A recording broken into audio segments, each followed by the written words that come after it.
In this video, we are going to see how we can develop beautiful histogram that is used in Tableau to see the distribution of any particular data in the form of row chart or column chart. So let's see how we can do it from scratch.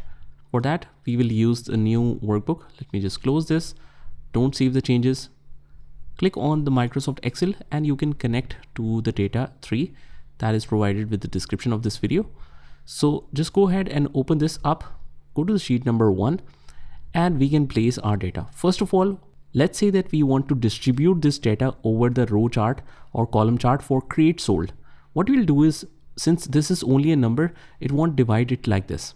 First of all, we have to develop a dimension or convert this into a dimension, and then we can do that. For that, now to create a dimension out of it, just click on the drop down, click on create, and we will use the bins here. By default, we will keep all the settings as it suggests. Click OK, and then we will put this into columns. What this will do is this will create different distribution or different sizes of the bins. And after that, we can take the values of the create sold, the same parameter, and just put it in the rows, and it will immediately convert it into rows. Now what we can do is we can switch to entire view, or otherwise if you want to see the continuous rows by joining them together, as we have seen in the starting, what we can do is just go to the create sold bin in the columns, and from discrete just change it to continuous, and you can see it has transformed like this.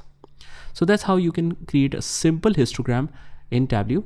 Just try this by yourself, and I will see you in the next one.